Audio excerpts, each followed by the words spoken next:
Hi friends, welcome back to my channel, Booked with Juby. If you are new here, my name is Julie and I'm a Canadian girly who loves to yap about books, and I read for fun and I read for the vibes. So if that is your style, then you are in the right place. In today's video, I'm going to go over everything that I read in May 2026. I had 7 physical books and 3 audiobooks, so 10 total, and May was an excellent reading month, so I can't wait to tell you all about it. So let's get to it.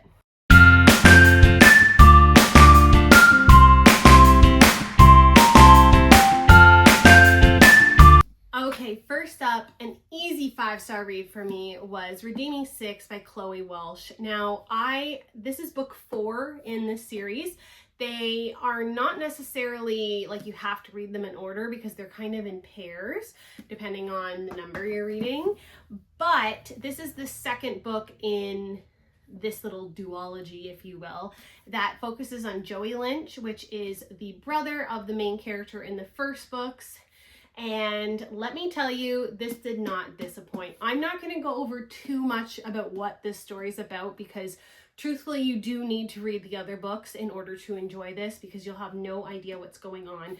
But essentially, this book deals with addiction, family pressures, trying to believe that you're worthy of love and support. And it basically follows the love story of Effie, I'm not sure if I'm saying that right, and Joey, and their troubles to overcome all of these pressures that poor Joey has to go through in his life.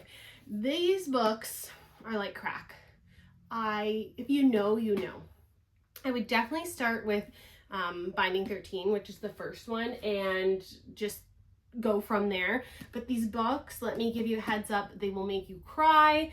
You will be rooting for the characters. I'm obsessed with them. It's based in Ireland, and it's basically young. It's like a YA, but like not really, like it's YA setting. Like these are young characters, you know, like 16 to 19-year-olds. But you know, these characters deal with so much, and let me tell you, I could not get enough of this. Okay, next book up is The Night We Met by Abby Jimenez. Now, this is the second book in the Say You'll Remember Me series, and just like that book, the first one that I read, it's like a 3-star. I didn't hate it, but I didn't love it. I enjoyed it enough that I read through it quite quickly and had a good time with it, but I was struggling to get over the trope in this, which is a love triangle between 2 guy best friends and a girl, and essentially we follow Larissa and Chris, and Larissa's dating Chris's best friend. They had gone out one night and she chose her best friend over him, and it's kind of a book about like what if she had chosen right the first time. And let me be honest, like her boyfriend, not that great, kind of a ding dong, and Chris is great. Like he shows up for her, he helps his friend out with her, he's a stand-up guy. But it is tricky because I will give you a heads up, there's no cheating in this book, but that trope is difficult to do because it obviously like touches home for a lot of us. Like I have personally dealt with that type of thing, and you know, I think that's why it's hard for me to like look past it. I really wanted to love this more than I did. I definitely will keep reading Abby Jimenez because her writing's good. It's like contemporary romance, right? So it's just a nice, fun, easy read. And because of that, they're good to pick up if you want to read something quickly, right? You want to just like really get into a book and have fun with it. These are the type of books for you. So it's not a solid no from me. I just think it's not my favorite contemporary romance or my favorite trope. Okay, next book that I read was, unfortunately, my lowest rated book, and it was Pineapple Street by Jenny Jackson. This was my first Jenny Jackson book, and I bought this book because I thought the cover looked cool and I thought the story sounded interesting. Unfortunately, it was not. Basically, you follow this wealthy Brooklyn family that has 2 sisters and a sister-in-law in it. And essentially, these 2 sisters hate the sister-in-law. They're horribly mean to her. The whole story follows literally nothing. I thought it would be more about them coming together and, you know, being sisters and maybe looking past this like, or this world of like wealthiness, like getting into that. It was boring. So boring. Nothing happened. I hated all three of them, to be honest with you. Even the sister-in-law. She was like somewhat okay, but the other two, like, terrible humans. I couldn't get past that, and I just didn't like it. You know, it wasn't, just nothing happened, you know, like this book, I was waiting for something to happen, and like, what was the point? Like, I'm like, okay, sisterhood, they're gonna overcome something. No, they just, and then also there was like this weird part that she threw in like right around here, so not a lot of pages left, that had nothing to do with the rest of the book and just made no sense. Essentially, it was just a death of a character that, like, again, made no sense to the story. It just was not for me, so sorry, but I don't know if I'll be picking up any more Jenny Jackson. If you guys have read Jenny Jackson, any of her other books, and maybe you like them better, let me know. Or if you like this book, let me know. Like, to each their own. Just for me, hard pass. Okay, so thank goodness for Alice Feeney, because did she ever save me from that stinker book that I read prior to this one, the Pineapple Street one. This was my first Alice Feeney book that I physically read. Every other book I've listened to, but Alice Feeney is one of those authors that just knows how to do a twist well. And you don't always see it coming, and when you think you know, you don't really know. So this is her latest book that's out. I enjoyed it quite a bit. I'll give it a 4 stars. You know, I saw a little bit of the twist, a little bit, I will say. I saw a little bit of, like, I had an inkling of what was to come, but that didn't mean or stop me from enjoying it. You know, basically you follow 2 women, 1 husband, and it's just this weird house full of secrets. It's based in England. It's this small little town. Basically, a woman arrives at her home only to discover that someone that looks eerily like her has replaced her.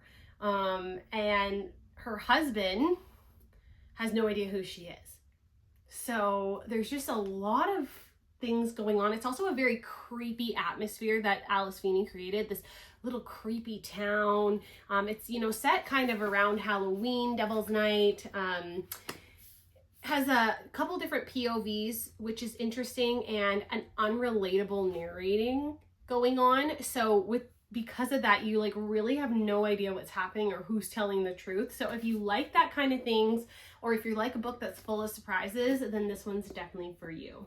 Next book I read was The Truth About Ruby Cooper by Liz Nugent. I picked this up as a souvenir for myself while I went on a trip to Ireland with my sister. And fun fact, this book is also set in Ireland, and this is her latest book. Now, I was really, really excited to read this because she is the author of Strange Sally Diamond, which is an all-time favorite of mine and one of the weirdest, messed up books I've ever read in my entire life. So I don't know why I like it so much, but I do.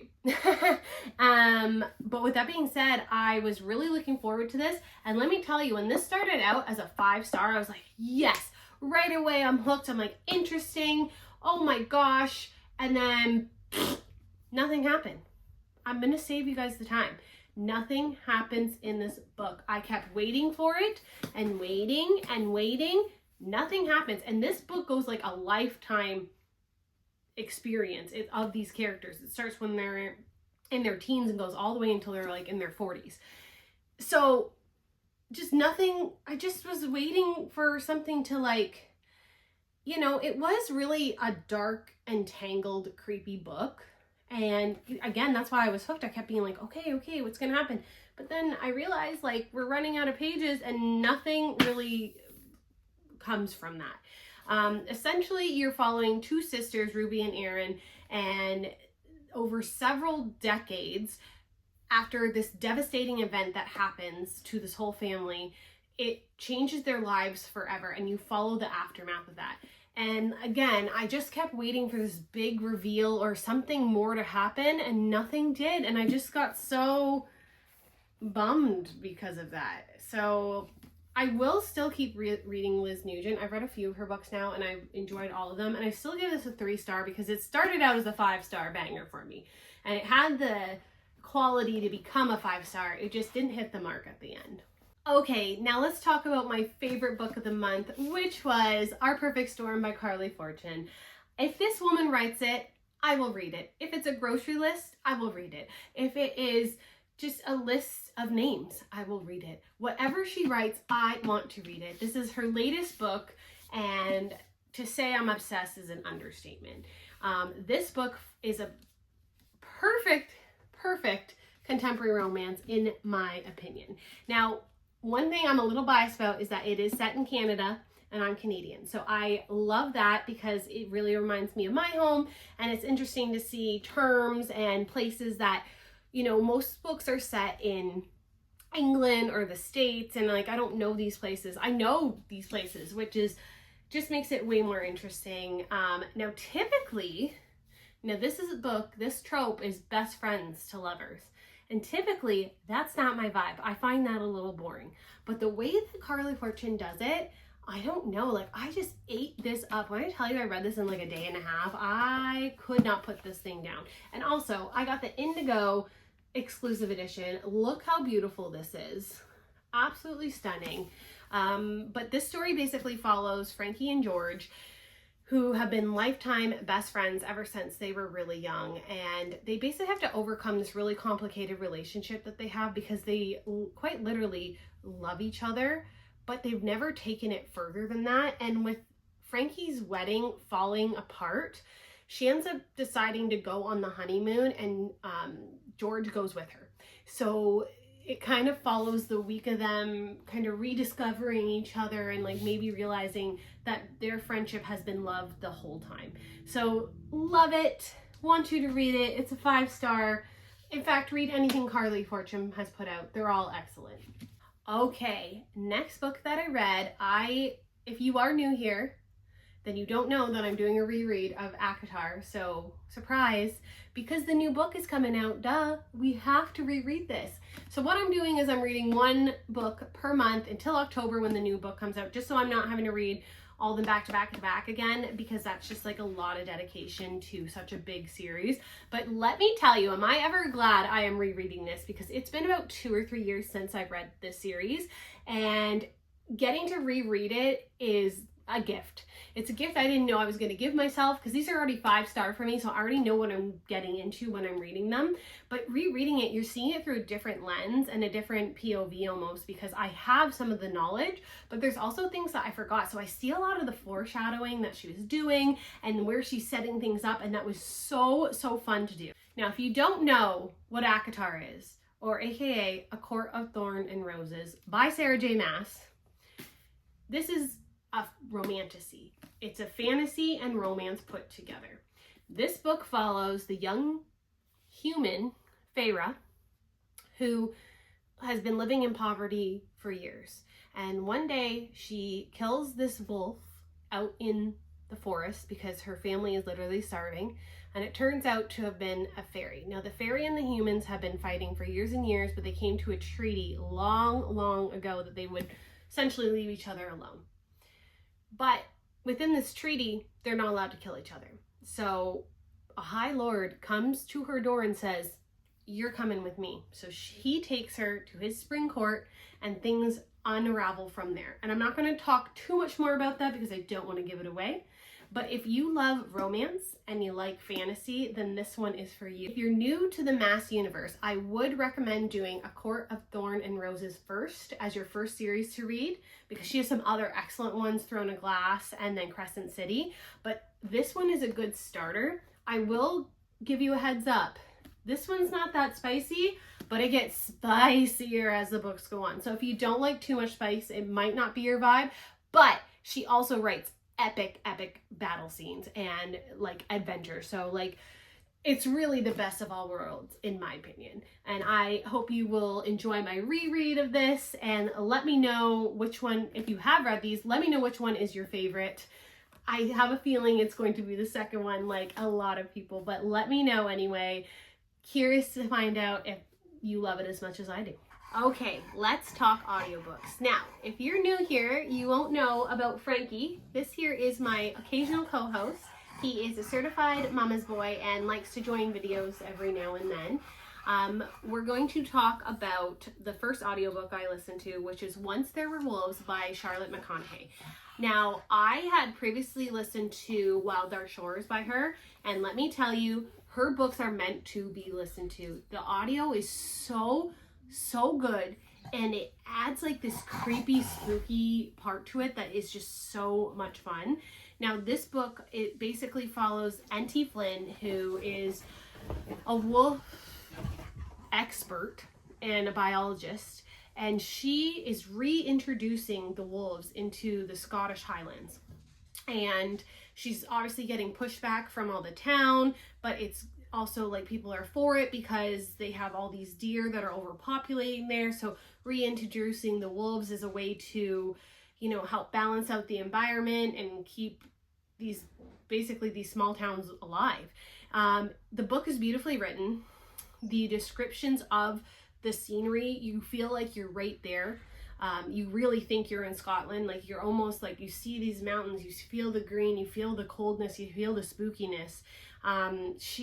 This is a kind of like a thriller drama type of book, because you're following Enty as she's trying to reintroduce these wolves into this community, and then a mysterious death happens, and she has to figure out, was it the wolves? Was it somebody else? Was it someone she knows? And go from there. So it was really quite a good book, and highly recommend. I gave it a 4 stars, almost like a 4.5, because I loved it so much. Okay, the next audiobook I listened to was a random book that I picked up because I needed a book for my trip to Ireland, and it is called The Giver of Stars by Jojo Moyes. I knew nothing about this book going in, and oh my gosh, 5 stars. 5 stars. I loved this book so much. Basically, you follow a group of women who become horseback librarians in Kentucky during the Great Depression, and they start delivering books to all the like remote communities up in the mountains. Like I said, I listened to this while I was traveling Ireland, so I was on a bus just listening to this and having that scenery around. I know it wasn't based in Ireland, but I don't know, there's something with the nature of it. It was perfect. The friendship in this book were like so incredible. The historical setting was really fascinating, and I really loved that the story was both uplifting and heartbreaking at the same time. I literally was on this bus crying, guys, crying.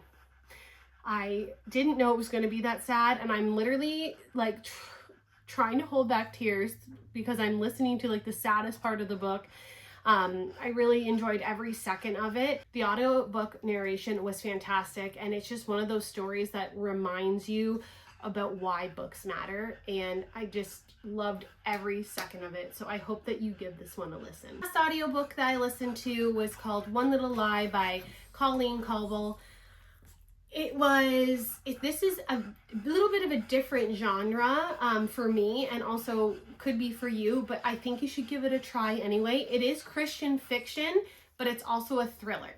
So, and it's not too much, it's just a little bit. So if you're kind of interested in that type of thing, like I am a Christian, so I obviously appreciated it, but it wasn't so much that it took over the whole story, which I can understand. Like if that's not for you, it might be hard to get into a story like this. But beyond that, the story was really interesting. You're following Jane Hardy, who is the new sheriff in town after her father becomes a prime suspect in a murder, and she has to figure out who actually murdered all these people, and try and basically like prove that her dad was innocent. And also at the same time, she's dealing with all these things from being in a cult for up until she's about 16 years old. So you're basically following her story of like overcoming all these emotions and psychological parts as she's trying to also be like the best detective she can be. Is it the best detective book I ever read or listened to? No. Was it like an interesting story? Yes. And it also continues into 2 other books. There's a bit of like a cliffhanger at the end of this one.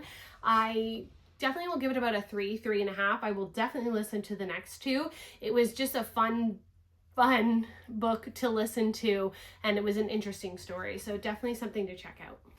Okay, so overall, May was a very successful reading month. I had a bunch of books that I loved, you know, Redeeming Six, Our Perfect Storm, A Court of Thorn and Roses, and of course, The Giver of Stars. Also, like, not to mention Once There Were Wolves. There's just so many.